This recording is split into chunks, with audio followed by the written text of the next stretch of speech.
¿sí?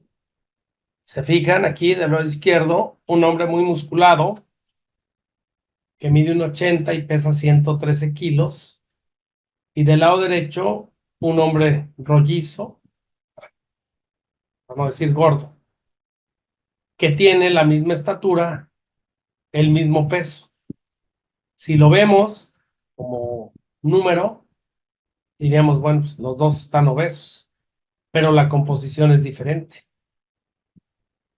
Luego entonces, el índice de masa corporal no me está reflejando la adiposidad, ni la distribución de grasa, ni la composición. Ujú. Veamos algunos de los métodos que existen para determinar el porcentaje de grasa, independientemente que ya eh, vimos uno de los métodos, que es la plicometría, ¿sí? El hacer lo que vimos ayer al último, las pincitas o la pincita para medir los pliegues, ¿sí? Una de estas pruebas es la bioimpedancia eléctrica. Está basada en un principio biofísico de la conductividad de los tejidos, donde los tejidos que conducen o que son buenos conductores de agua o de líquidos son el agua corporal, el músculo, la sangre, la orina, incluso hasta el hueso puede tener cierta carga, y los no conductores es el tejido graso. Entonces se introduce o se está en contacto con una corriente alterna, ¿sí?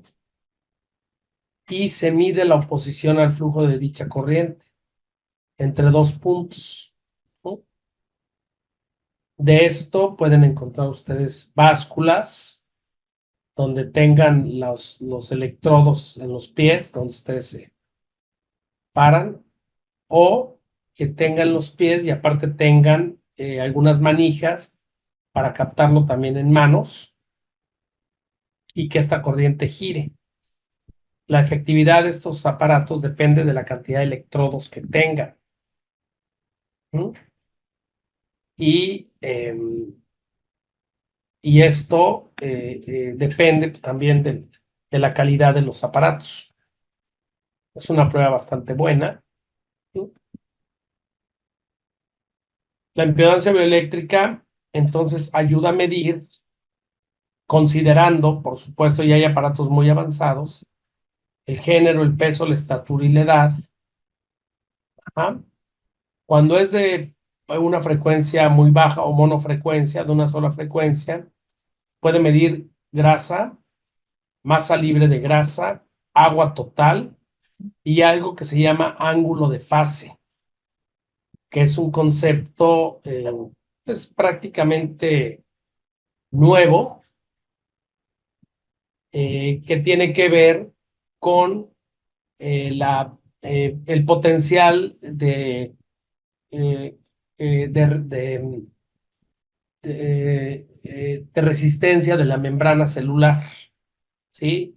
Nosotros cuando trabajamos, porque en el protocolo del agua que les comentaba en estos días, les dije que medíamos ángulo de fase. Bueno, el ángulo de fase, para que se entienda y como se lo explicábamos a los pacientes, era, por ejemplo, cuando ustedes compran a un pescado, se fijan pues, en los ojos, ¿no? Si los ojos están turbios, el pescado no está muy, muy bueno. Ajá. A menos que esté congelado, pues si se congela, pues si se congelan los ojos, se ven turbios. ¿Sí? Sería una excepción en la regla. Pero igual las escamas cuando están cayendo, pues el pescado no está muy bueno.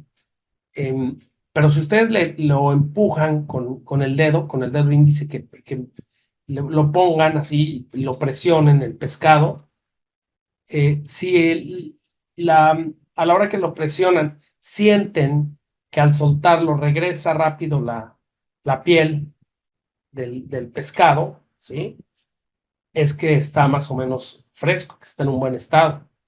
Pero si ustedes ponen el dedo y al retirarlo se queda hundido, entonces este potencial de membrana, voy en relación al ángulo de fase, no es muy bueno y el pescado ya no está en muy buen estado. Ahora, si lo extrapolamos a la gente, por ejemplo, personas que están en estados mórbidos, no sé, que tienen diabetes descontrolada, que tienen depresión muscular, que vienen de alguna cirugía o que estuvieron en eventos donde perdieron masa muscular. Por ejemplo, ustedes le agarran los brazos o las piernas y sienten que esta persona, como que al apretarlos o al hacer cierta presión, la piel completamente aguada. Y estas personas tienen un ángulo de fase bajo. ¿Sí? Una persona, por ejemplo, entrenada, musculada, ustedes tocan un brazo y sienten inmediatamente la fuerza, ¿no?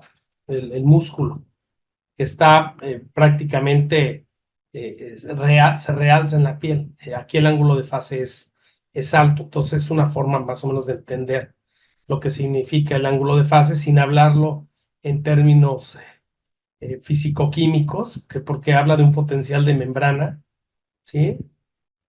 Y que habla que están, digamos, los espacios entre las membranas celulares turgentes están muy sólidos, ¿sí? Y elásticos en relación a los que pueden estar deprimidos o simplemente que estén faltos de una turgencia, de una cantidad de agua suficiente. Entonces, ese es lo que se mide, el ángulo de fase, y hay trabajos muy interesantes sobre el ángulo de fase. Para muchos ya es un estado, un indicador del estado de salud, tener un buen ángulo de fase, y hay medidas para eso. Bien, los aparatos que tienen múltiples frecuencias, también miden grasa, masa libre de grasa, masa celular corporal, ¿sí? Agua corporal total, los fluidos intra y extracelulares y también algunos los intersticiales. La masa proteica puede ser ahí relacionado con la masa muscular, la masa mineral, algunos más especializados, un análisis de la grasa abdominal, nivel de grasa visceral o grasa visceral, grasa subcutánea, y en algunos casos también índice de edema. Son aparatos ya más sofisticados que tienen estas características y que por supuesto eh, son muy costosos, ¿sí? Pero bueno, son pruebas bastante buenas.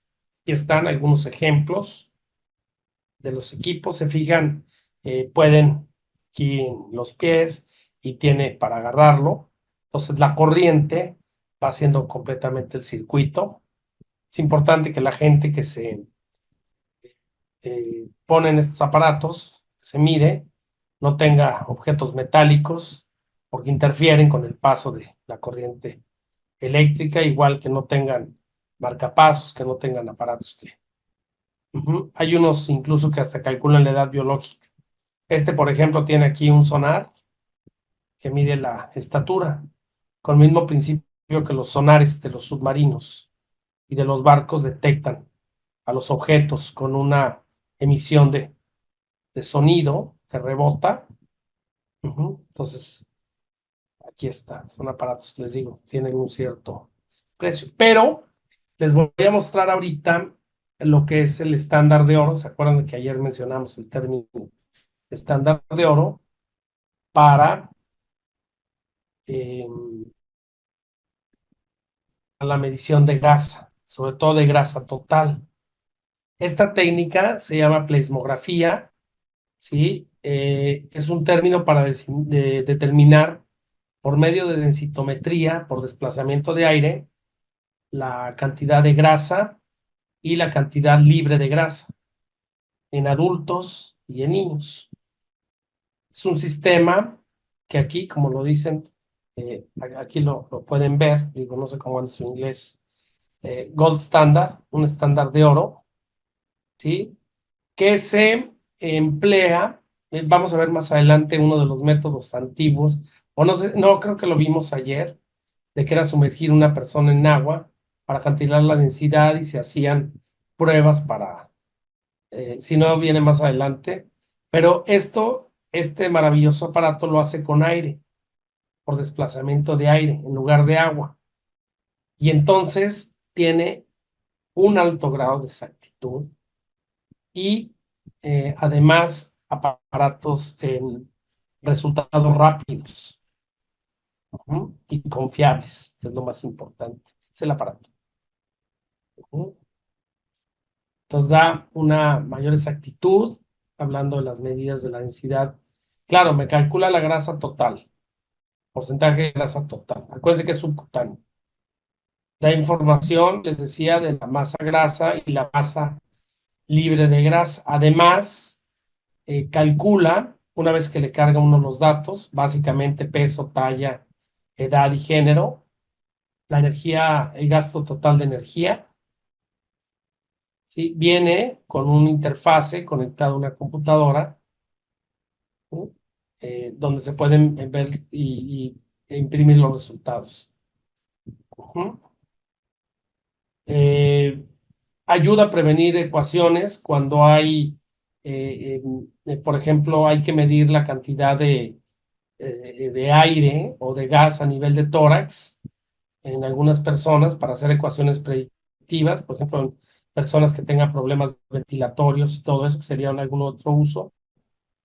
La prueba para estar dentro de esta cámara dura aproximadamente 2 minutos, que es muy rápida, hasta la aplicometría, la prueba que hicimos ayer, tratando de hacerla rápido, no nos llevamos 2 minutos. Y más o menos los resultados se tienen a los 5 minutos. Se puede acoplar a un amplio rango de géneros, de razas, ¿no? Y obviamente pues es una prueba que se puede repetir una y otra vez. No es invasiva. Digo, lo único que se requiere es que tener una capacitación previa. Hay que tener un certificado de que se capacita, de que se sabe usar el aparato, que lo da cuando uno compra este aparato. Yo ya lo conozco, lo trabajamos en la universidad. No cuando era estudiante, todavía ni había de impedancia. Em, bueno, no es un aparato portable, ustedes ven el tamaño, ¿m? Pero es muy confiable. Entonces, lo único que hay que hacer es estar ahí sí, con un mínimo de ropa. Ahí sí pueden ver a la muchacha, tiene un mínimo de ropa, un traje de baño y una gorra, ¿sí? Para que no haya, parece que cuando el cabello está suelto o largo, pues hay variación en el resultado. Entonces, si entra así, la prueba se hace rápido y, eh, y ya con resultados confiables. Estamos hablando de que es algo que cuesta algo así como unos $10,000, una cosa así. Y a lo mejor me quedo corto, pero es una prueba, es un estándar de oro que, bueno, si alguien lo tiene, pues y invirtió en comprarlo, pues va a esperarse algún tiempo para que pueda recuperar su inversión, pero es un aparato muy, muy confiable. ¿Mm? Es caro, por supuesto, es algo muy, muy, muy caro. Bien. Otra prueba, y casi todas las que voy a mencionar de aquí en adelante, depende de la cantidad de frecuencias que se usen para identificar y qué es lo que se quiera buscar. Por ejemplo, el ultrasonido puede medir el espesor de la grasa subcutánea, pero no es una prueba estandarizada ni sistematizada adecuadamente, ¿sí? Los que practican ultrasonido y todo, por ejemplo, gente con obesidad, pues se encuentran con dificultades porque se ve claramente ahí la capa de grasa que puede interferir con lo que se quiera ver, ¿no? Digo, están haciendo un ultrasonido para un embarazo y la persona no es obesa, pues se puede ver con claridad, ¿no? Esta es la que les decía, pensé que ya se las había mostrado. Esto es lo mismo que hace el pleismógrafo, el BOD-POD, el aparato que les mostré, ¿sí? Anteriormente, para medir la densidad corporal, habría que sumergir a una persona completamente durante algún tiempo corto, por supuesto, en agua, ¿no? Para sacar la densidad corporal y sacar las proporciones, ¿sí? Mediante fórmulas de masa magra, y masa grasa, ¿sí? Pesarlo y una serie de pasos, porque habría que descontar los valores del volumen de aire residual, pulmonar, intestinal, etcétera. Era bastante complejo. Y alguna vez me tocó ver una prueba de este tipo, es bastante agresiva, incómoda. Afortunadamente ya con los aparatos de impedancia se ahorra uno esto. Con el bot lo tendrían en general, ¿sí? Me faltó decir, regresando un poquito a estos aparatos, a veces nos pueden calcular grasa por segmentos corporales. ¿Se acuerdan que ayer les dije que éramos prácticamente 5 cilindros? Que el tronco, los dos de cada brazo son dos y cada pierna son dos. Entonces hay aparatos que me distinguen el, el porcentaje de grasa y lo puedo determinar. Igual puedo presumir que la actividad física condiciona el porcentaje de grasa, por ejemplo, en los brazos. Les voy a decir un ejemplo. Una de las pruebas lo hice con una tenista muy famosa y obviamente era diestra y su brazo derecho pues, era más musculado que el izquierdo o menos graso. ¿Por qué? Pues es con el que le pega a la pelota. Igual los carros que tienen embrague o clutch, ¿sí? La gente que se les mide, que maneja, tienen menos grasa en el pie izquierdo porque continuamente están usando el clutch. Y así sucesivamente cuando se usa esto para deportistas. Entonces, los que son segmentarios nos dan una muy buena información. El BODPOD no es segmentario, este me dice el total de grasa, ¿sí? Y no me discrimina grasa visceral, se me dice el total nada más. La tomografía computada, es una técnica, bueno, que no se usa mucho en la rutina porque es cara, ¿sí? Es una radiación a la que son sometidos los tejidos y sirve para eliminar o discriminar distintos componentes, ¿sí? Por ejemplo, a nivel de grasa abdominal se puede ver grasa profunda, subcutánea, como ven en la imagen, ¿sí? Por ejemplo, aquí, esta sería la grasa ornamental o mesentérica, ¿no? La parte abdominal, ¿sí? El 2 sería la grasa retro y extraperitoneal, y el 3 sería la grasa subcutánea, es una persona vista desde arriba. Y métodos que involucran, por ejemplo, ahora los de resonancia magnética nuclear, que bueno, esta es un método que utiliza protones para ser colocados en un campo magnético que intervienen con ondas de radiofrecuencia y se aplican al cuerpo, donde pueden ser registrados y se puede hacer un análisis más completo. Definitivamente, pues esta prueba es muy cara pues difícilmente se usa únicamente para medir grasa, ¿no? Se usa para problemas cuando hay tumoraciones, cuando se quiere analizar algunas partes del cerebro o en particular la perfusión en órganos, etcétera, ¿no? Tiene muchos usos que seguramente los médicos podrán complementar los usos. Hay aparatos más sencillos, por ejemplo, los aparatos DEXA, que son de absorciometría dual de energía por absorción de rayos X o DPA, ¿no? Por medio de fotones, donde los tejidos tienen la capacidad de absorber energía. La cantidad de fotones que emerge de los tejidos y al otro lado la aplicación de energía mide la captación e indirectamente da información sobre el hueso y los tejidos blandos. Esto permite conocer la cantidad de masa magra, grasa y también su distribución. Se puede poner este DEX, es un aparato chico, en alguna región y sacar ahí los porcentajes que puedan tener, ¿sí? En algunas personas que hacen actividad intensa, por ejemplo, en brazos, en abdomen, en piernas, se hacen la prueba de EXA y van viendo los avances en su relación músculo-grasa en una parte determinada. Son pruebas también útiles, ¿no? Bien. Ujú. Bueno, me están llevando aquí, que se están escribiendo. Bueno, registrando más bien. Bueno, esto es nada más complementario para que ustedes vean que es importante tener, yo creo que esto de tener básculas como las que en mis tiempos había de resorte, ¿sí? De estas que tienen la pantallita, pero que no son digitales, pues que uno se sube, pues ya es algo del pasado. Los resortes se vencen, se alargan y al rato pues, nos espantamos porque la báscula me subestima o me sobreestima, dependiendo de cómo se comporte el resorte, ¿verdad?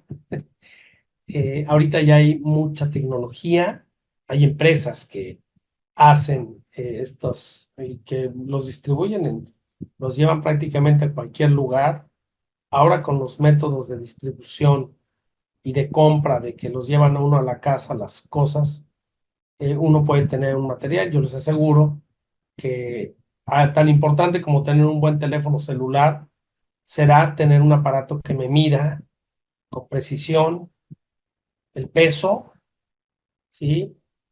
Tener, eh, no sé, algún aparato que me pueda medir la glucosa, ya llegaremos a esa parte. En el aspecto de prevención, sobre todo si tengo familia con alguna enfermedad. En muchas casas, por ejemplo, hay para los niños, a veces marcan, era una costumbre muy de mi época, que en una pared normal, conforme iba creciendo el niño, lo pegaban a esa pared y ponían la fecha y le rayaban ahí a donde daba la estatura. Ahora hay plantillas que se pueden pegar en la pared eh, y uno puede tener el resultado, que a veces no sabe uno ni cuál es su verdadera estatura, ¿sí? Es toda una técnica. Hacerlo esto bien es diferente. Nosotros cuando hacemos este taller presencial, le decimos a los alumnos que van a conocer su verdadera estatura, ¿sí? Y que a lo mejor estuvieron engañados por muchos años. Obviamente ya es gente adulta que ya no va a crecer. Al contrario, ya después de cierta edad, pues ya se decrece y se llevan sorpresas, ¿no? Porque primero preguntamos su estatura, que conocen, y luego ponemos a la persona en el estadímetro, la medimos y vemos que no corresponde, se quedan sorprendidos. ¿Mm? Bien, y también hablamos ayer que había formas en las cuales podemos saber si estamos trabajando bien, si estamos midiendo bien, y pusimos algunos ejercicios eh, de encontrar dónde había precisión, dónde había exactitud, cuando está uno completamente perdido, que no tiene ni precisión ni exactitud, y cuando uno de casualidad le atina, pero pues no sabe que le atino, como las gráficas que habíamos puesto, ¿sí? No sé si lo recuerdan que lo vimos ayer. Bueno, vamos a ver algo que se llama el método de estandarización de Habich. A lo mejor les suena muy raro el nombre. No sé si alguien de los que está aquí conoce este método. ¿Sí? Si alguien lo conoce, por favor, póngale sí. Me daría mucho gusto que alguien lo conociera.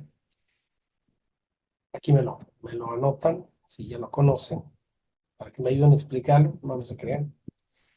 Bien, cuando se trata de trabajar estudios epidemiológicos, es importante estandarizar los procedimientos técnicos de las mediciones.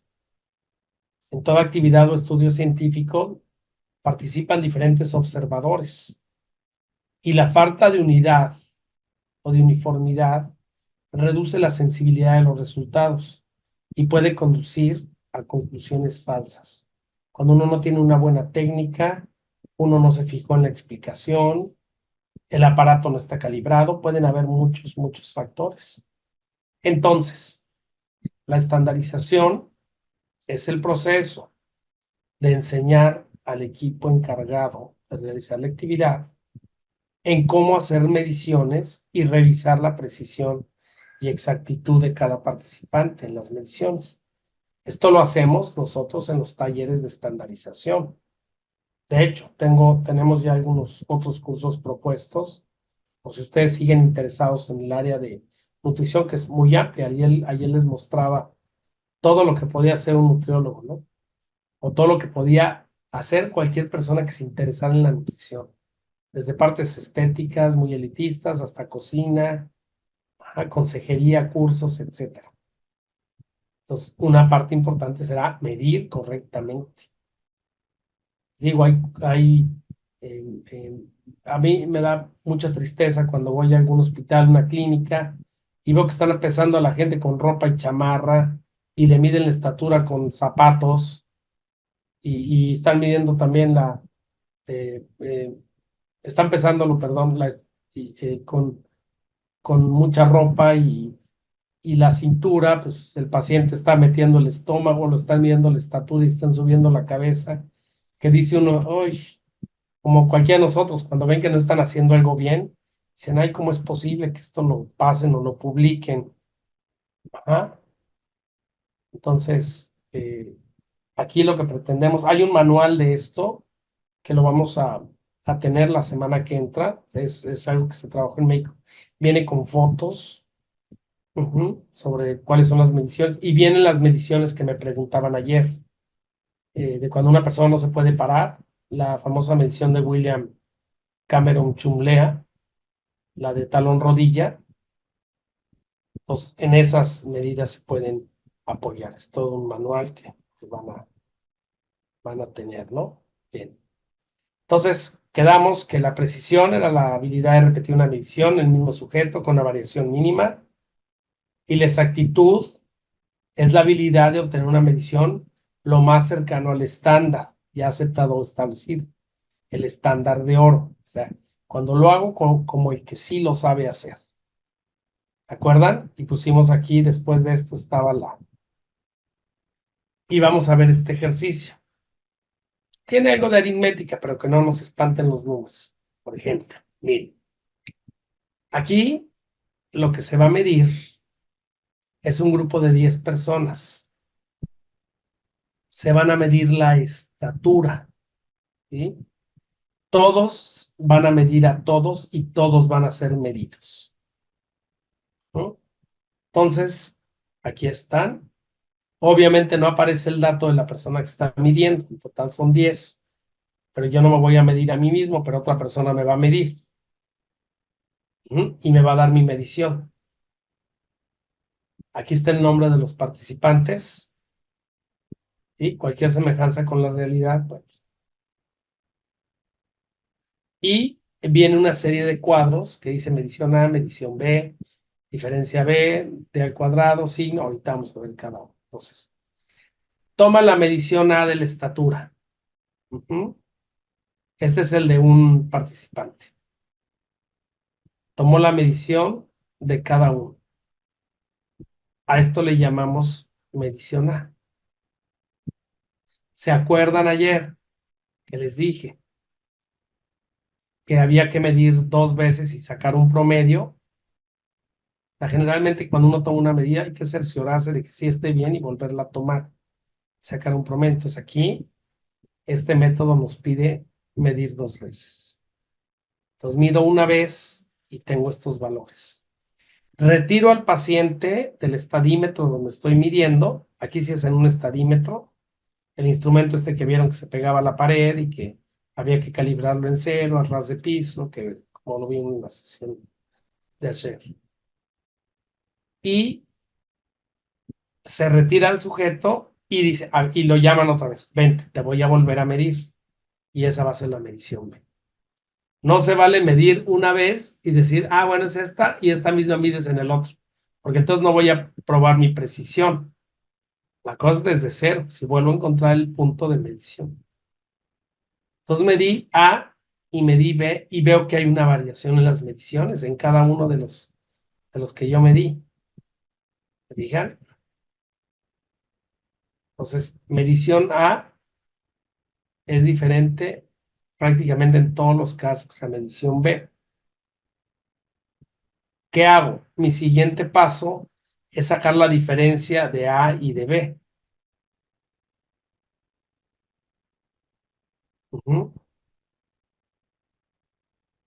C1. Saco la diferencia de A y de B.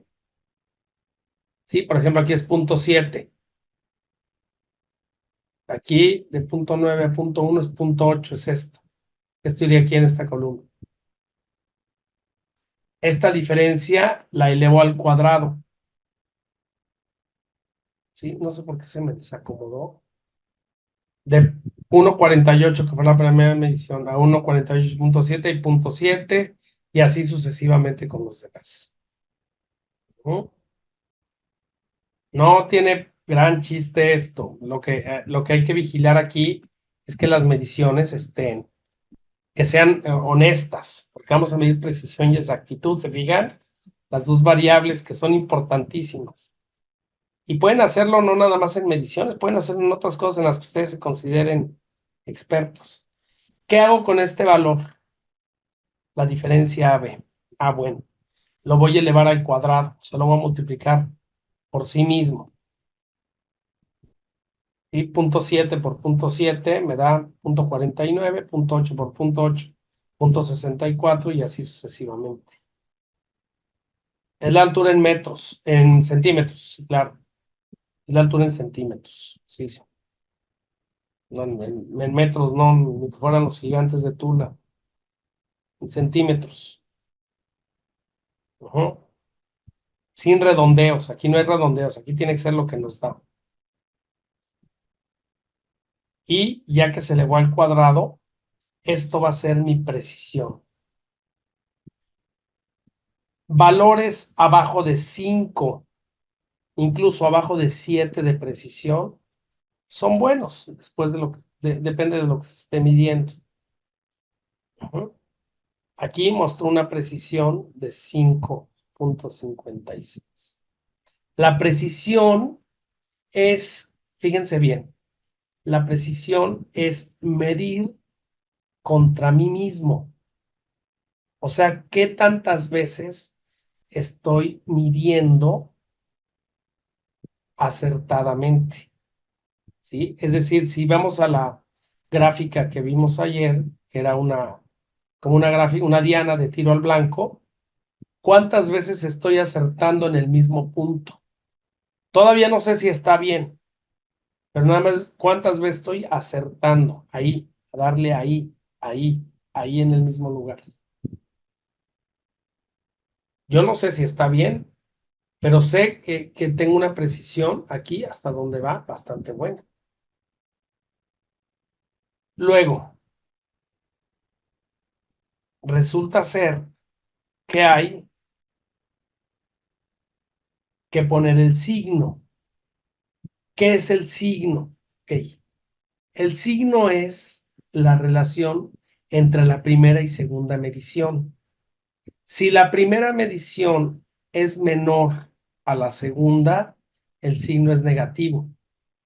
Significa que subestimé en la primera o sobreestimé en la segunda. La cosa es que el signo es menos. Si la primera medición es mayor, como en este caso, que la segunda, es signo de más. ¿Sí? Todo es con relación a la medición primera. Y entonces aquí me dice qué tantas veces me equivoqué subestimando o sobreestimando. Y vemos que está más o menos equilibrado. Lo mismo se pasó en algunas que le faltó en otras. ¿Sí? Esto me ayuda a balancear qué tanto me estoy alejando del valor verdadero con respecto a mí mismo. Hay gente, si por ejemplo, si se equivoca en todas y pone más, es que bueno, todas sus mediciones iniciales estuvieron sobreestimadas o todas sus mediciones finales estuvieron subestimadas. Si tiene puros signos de menos, significa que la medida inicial siempre fue menor a la de la segunda y que seguramente subestimó. ¿Sí? Eso es lo que significa aquí. Pero pasa algo. Oh, sorpresa. Hay que sumar la medición A con la medición B y esta es la suma de E. E es el encuestador o el que está midiendo. Ya tengo mi suma final. ¿Sí? Sumé mi medición 1 con mi medición 2. ¿Para qué me sirve esto? Dice, profe, una consulta, estoy un poco confundido. La medición A y B es la altura de una persona, sí. Te acabas de conectar, ¿verdad? Sí, estamos hablando de la estatura, la talla o la estatura. ¿Eh? Bien. Pero resulta, oh, sorpresa, que un experto en mediciones, un estándar de oro, está haciendo lo mismo, que en este caso sería el supervisor. Y el supervisor es una persona que tiene muchísima práctica haciendo. Y va a medir él a los mismos individuos. Él no se va a medir ni nadie lo va a medir, porque él es el experto. Pero va a medir a todos. Y quedamos de que todos medían a todos. Y midió a Mago, a Irma, a Betty, a Jessica, a Estela, a Aurora, a Lilia, a Rosa, a Juan, a Oscar. Y fíjense que tiene una variación mínima. Él es muy bueno midiendo, vean, la estatura. Creo que en alguno hasta tuvo, bueno, ninguno tuvo cero. Es bastante honesto. Cuando vemos un cero aquí de que hay, a ver, las dos exactamente igual, a ver, podemos hacer. Fíjense en su precisión. Caramba, muy por abajo de 5, es casi de 2. Es muy buena, ¿sí? Los signos están muy equilibrados. Tiene casi la mitad hacia abajo de subestimar y la mitad de sobreestimar, pero es muy poquita la diferencia. ¿Se fijan? Pues resulta ser que él ya hizo su suma de sus mediciones. Y esa suma la vamos a comparar con las mediciones del, eh, de cualquiera de los que participaron. ¿Y qué van a probar ahora? Pues su exactitud. A lo mejor se engañaron a sí mismos diciendo, ay, no, pues soy muy preciso, ¿eh? Yo tengo mis mediciones, pero ahora las mismas mediciones las está haciendo un experto, ¿sí? Hagan de cuenta que les está haciendo una auditoría a las mediciones. Y aquí está la sumatoria del encuestador o de la persona, cualquiera de ellos, y la suma del supervisor o del estándar de oro. Y lo que se va a hacer es que vamos a sacar la diferencia entre estos valores y estos valores de cada uno. Por ejemplo, aquí 296.7 menos 296.2, hay una diferencia de 0.5. Y así sucesivamente con los demás. ¿Ven? Sorprendentemente, no hay una diferencia muy, muy grande. ¿Sí? Y esta diferencia, al igual que aquí, esta es una d al cuadrado minúscula y esta es una d al cuadrado mayúscula, la vamos a elevar al cuadrado. ¿Sí? Y esto nos va a dar una exactitud. Aquí aceptamos valores de hasta 10, a veces 12, para decir que alguien está estandarizado. ¿Mm? En este caso, quien hizo estas mediciones salió bastante bien. Tiene una precisión buena, no tan buena como el experto, pero tiene una exactitud bastante, ¿sí? Sí, claro, siempre debe haber un supervisor porque ese es el estándar de oro. Pero supónganse que digo, a ver, el estándar de oro va a ser un estadímetro con sonar, ¿sí? De los que se ponen aquí y lanza ondas sonoras, como en un barco, y ese es el estándar de oro. Hay estudios de sensibilidad muy interesantes. Y ustedes se van a comparar con el aparato. Van a medir su estadímetro y lo van a comparar contra el aparato. Ustedes podrían determinar qué tan bueno es su aparato o qué tan bueno se están midiendo. porque el aparato a lo mejor va a tener una variación mínima. También el aparato podría tener variaciones, pero en este caso es un experto. Entonces, ya que se saca este valor, se tiene la exactitud y más que eso. Me dice con relación al experto si yo subestimé o sobreestimé. Y esto sería más valioso que esta estimación, porque esta es con relación a mí mismo. Y sería, y si se fijan, tampoco está mal. Se equivocó hacia abajo y también se equivocó hacia arriba, pero en una cantidad muy parecida.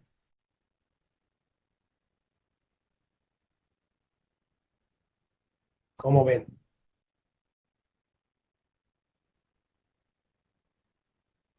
La respuesta es sí, debe haber un supervisor o un aparato o un estándar de oro. Aquí me estoy comparando con un estándar de oro, con una persona que está muy entrenada, que lo sabe hacer muy bien y que me va a hacer llegar a resultados verdaderos. Y yo voy a medirme, ¿sí? Entonces, y lo pueden usar para tiros con canicas, para tiros con arco y flecha, a lo mejor para golpes en golf. Lo pueden usar para un montón de cosas donde se requiera tener números de precisión. A lo mejor en el campo clínico se puede usar para, no sé, colocar son, no sé, ¿sí? Digo algo que no genere daño a alguien. Aquí en antropometría sí, porque son mediciones, ¿sí? Y nos ayudan a muchísimas cosas. La interpretación que se pueda tener de aquí nos ayuda a muchísimas cosas. Les voy a decir, por ejemplo, algunas. Bueno, permite un rápido acopio de información. O sea, se puede trabajar con grandes grupos. Alguien me dice que no se oye. Hola, hola, probando. Dígame si se oye. Hola, hola. Tiene muy buen volumen esto, ¿eh? Yo creo que no hablo tan suavecito. Sí, sí se oye. Entonces checa tu audio. Ajá, ahí viene un programita que dice checar mi propio audio. Gracias. Mide precisión y exactitud, ¿sí? A mucha gente en el área clínica le gusta la precisión y la exactitud, ¿sí? Y yo creo que muchos no aceptan por respuesta un más o menos, ¿no? Ah, no, pues sí bajé o ahí más o menos. No, no, no, dime cuánto. Imagínense que en unos laboratorios ustedes pidan, no sé, una prueba de HDL o LDL y que les digan, no, pues el LDL salió alto. Ah, ¿cuánto? No, pues alto. A mí dime el número. Quiero saber si hay riesgo heterogénico, ¿no? Sirve también para localizar los errores corregibles, ¿sí? Por ejemplo, a ver, no estuviste midiendo bien porque ya viste la pared donde pusiste tu estadímetro está chueca. Ya le pusimos un ángulo, que es un instrumento que usan los albañiles y los ingenieros, que no está a 90 grados. Entonces, esa inclinación que da el estadímetro no está dándote un valor verdadero, ¿sí? O sabes que se está mal calibrado tu báscula, está mal calibrada. O sabes que tu cinta métrica, de tanto que lo has usado, se rompió en alguna parte y entonces eso que se jala, esos 2 milímetros que se jala, son los que te están induciendo el error. O simplemente sabes que tu técnica no es buena. Estás midiendo la cintura en el par de costillas y yo les dije que midieran las crestas ilíacas y el último par de costillas por la línea media axilar. Entonces ayuda a saber en dónde me estoy equivocando. Y, por otro lado, detecta, o sea, la vuelvo a aplicar, localizo los errores corregibles, la vuelvo a aplicar y me dice en qué momento se ha llegado a un grado satisfactorio. ¿Sabes qué? Ya tuviste este valor, este otro valor, ya, tú eres un estándar de oro. O sea, un estándar de oro en antropometría es una persona que debe estar midiendo continuamente, más o menos cada No puede pasar más de un mes sin que esté midiendo, porque pierde práctica. Y al perder práctica, pues hay que volver a... Es como la condición física. Los observadores pueden analizar sus propios resultados y aprenden a hacer una medición cuidadosa. Dicen, a ver. Ahora para medirte la cintura, voy a poner un espejo atrás, porque yo estoy teniendo error porque la cinta no está completamente horizontal. O sabes qué, cuando te mide el brazo, el pliegue subescapular, no dejes tu brazo abajo, ponlo ligeramente hacia atrás para que yo encuentre el escápulo. Y así sucesivamente, ¿no? A ver, te voy a medir la estatura, ¿sí? Déjame ver si el plano de Frankfurt está bien y está completamente recta tu cabeza. O sabes qué, no me había fijado que tienes un chipote o que tienes un toque en el peinado o una verruga. Una vez nos pasó con una persona que tenía una verruga en la cabeza, pero la tenía a un ladito, no la tenía en el mero centro, porque hay que ver en el plano sagital. Entonces casi todos les midieron arriba de la verruga. A la hora que yo hice mis mediciones, le medí en donde no estaba la verruga, porque la verruga, no sé por qué la agarraron, no estaba en el mero plano sagital. Y claro, pues todos se fueron con medidas. Y hubo una diferencia de esa verruga que medía como 5 milímetros, medio centímetro. Entonces todos salieron con ese error. Y el supervisor puede averiguar las características en las que debe hacerse hincapié para garantizar mediciones precisas y exactas, ¿sí? O sea, nos sirve para mí mismo para ver qué tanto me estoy equivocando y le sirve al instructor para ver si algo de lo que se explicó no se entendió bien, ¿sí? Por ejemplo, ayer, si les digo los cóndilos del codo, hay que identificarlos y hay que medirlos con un antropómetro. Y alguien no tiene antropómetro y dice, ah, pues yo los voy a medir con la cinta métrica. Pues no, en la comba que hace la cinta métrica se nos va un valor y hay un error de paralaje. Y obviamente, pues con este error no se puede tener resultados confiables. Si alguien lo hace con un estadímetro, pues el valor va diferente. Entonces, por eso el tener los aparatos. De igual manera, si yo trabajo con un plicómetro de plástico y con un plicómetro profesional, un lunch, son los buenos, los caros, los de, ¿qué les dije? Em, de $400, ajá, pues van a ser diferentes, porque es más preciso el de metal, ¿sí? Simplemente por la distendibilidad que puede tener un plástico con relación al acero, que es un acero más, tiene menos dilatación, es la palabra correcta, que un plástico. Además, se calibran y todo esto. Entonces, esa es la utilidad para poder hacer mediciones.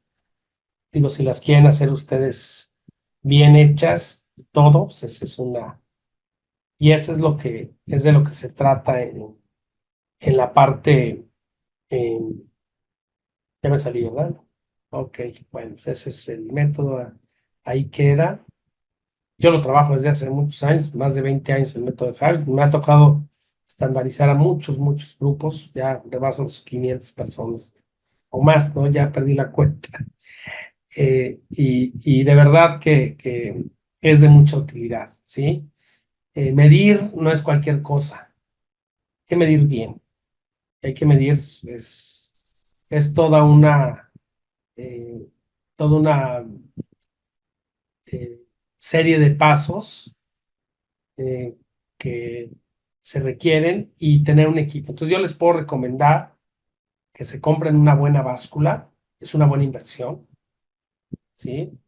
Unas buenas cazuelas, también digo de paso, ¿sí? Porque a veces queremos guisar y usamos las ollas que ya están las pobres, con ácido perteórico, ¿cómo se llama? Perteárico, eh, como que debe ser del equipo. Si nos interesa la salud alimentaria, pues hay que tener lo que tenga que ver. Y bueno, si nos interesa la composición y cómo nos vemos, creo que a todos de alguna manera nos interesa cómo está nuestro cuerpo, cómo nos vemos, ¿sí? Los que tienen una característica en su cuerpo no están conformes y los que la tienen, pues quieren tener las de la otra persona y cosas de este tipo. Entonces, tener cómo medir. Y nada más como una parte final de esto, considerar que desde el punto de vista de la nutrición, las mediciones corporales y en especial la medición de la circunferencia de cintura y el porcentaje de grasa son las que más están ligadas a las enfermedades crónico-degenerativas, que son las que vamos a estar viendo en las sesiones de la próxima semana, que digamos que es la parte fuerte de concientización en, en los alimentos, ¿sí? Y en este fenómeno tan bonito y tan interesante y tan cotidiano que es la nutrición. Bien, entonces, si no hay comentarios, pues vamos adelante, porque los dejaría todos esperando y cualquiera de ustedes puede estar atento y tomarlo.